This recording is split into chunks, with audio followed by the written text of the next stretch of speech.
In this video, I will be unboxing, setting up and reviewing this J9 3-megapixel battery-powered doorbell camera by XTU.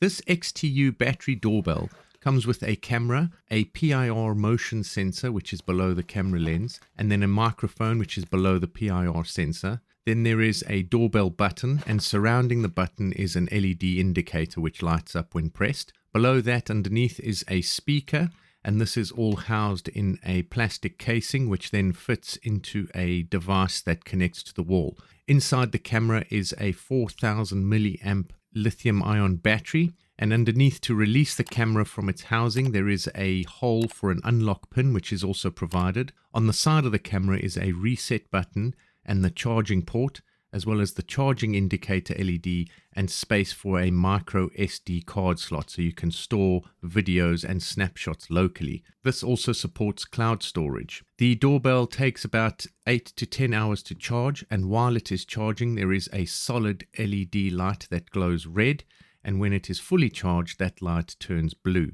The doorbell also comes with a chime which houses 3 AAA batteries, and on the side is a settings button, a volume control and a select ringtone button. There are 4 different ringtones available, and the sound can go from level 1, which is 110 decibels, the loudest, down to level 4, which is 80 decibels. When the chime is in pairing mode, a red LED will flash for about 20 seconds, and once it is paired with the doorbell, this will turn blue and it will make a noise.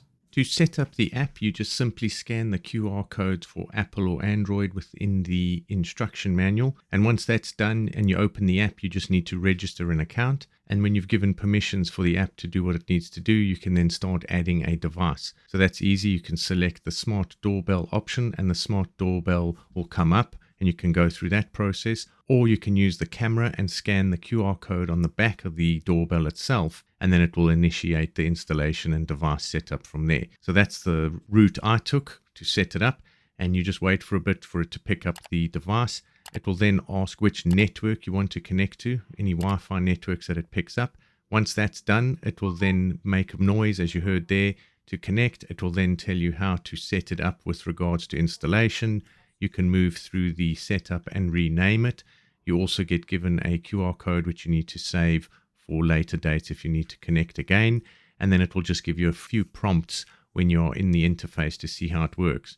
So moving into the settings, under the alarm settings, you can see there's motion detection with sensitivity, humanoid detection, day and night vision, all of those kind of things, power saving modes, custom modes, performance modes.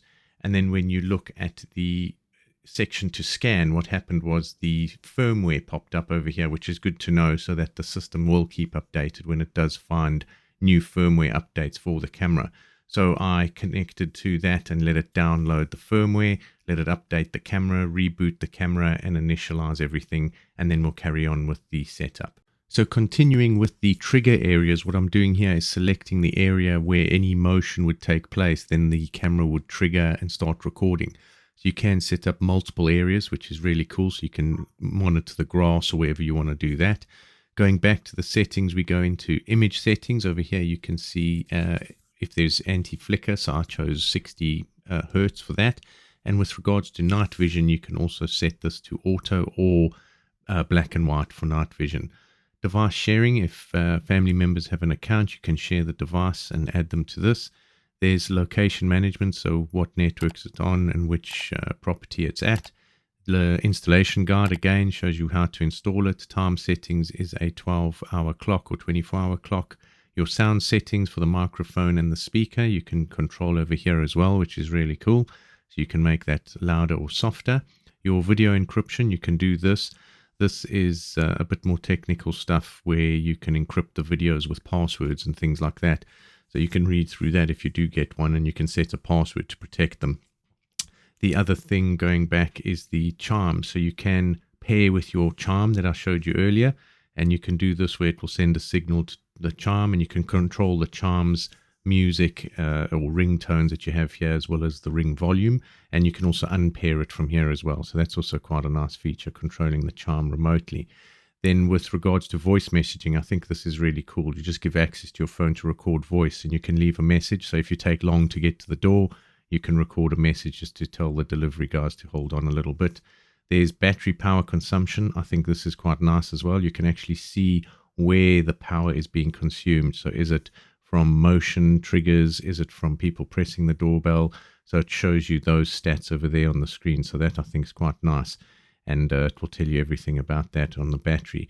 Then going back to the settings screen, we then look at AI intelligence. Now this is a paid service, so you can identify people, pets, vehicles, and even packages. So it will know what that is and tag the videos with those. And then looking at the storage as well, you can format the card that is in there, the SD card which I put in earlier, and that's quite a quick feature to do.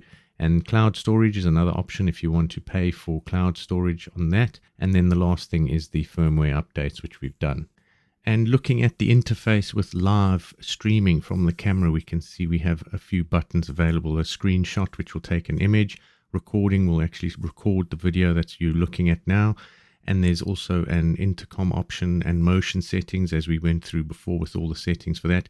The intercom allows you to talk, and also the original voice, you can change it to clown or uncle. So you've got a really high-pitched voice or you have a really deep voice. And there's also an option for a siren if you want to set that off, which is really loud, which I didn't want to put on here. Then the album saves all the screenshots and the videos, so you can review everything later on.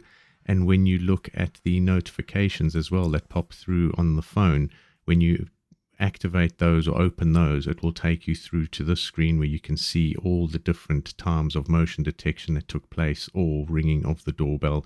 You can view the snapshot as well as the video, and the quality is really good. I'm quite impressed with it.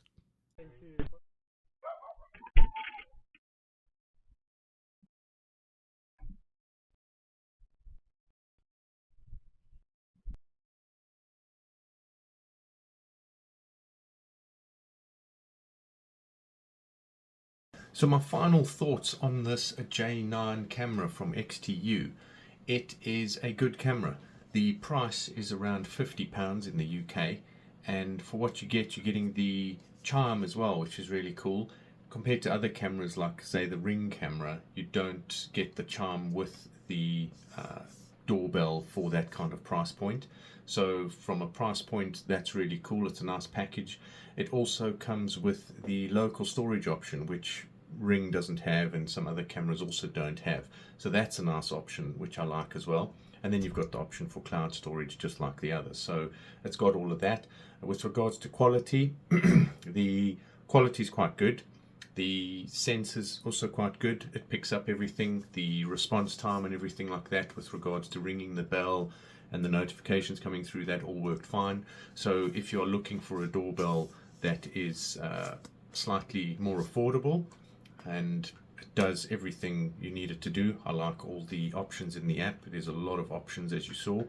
So yeah, from me, I think it's a good buy, and it works really well. So I just want to say thanks to XTU for sending me this camera to review, and I hope you guys can join me for the next review.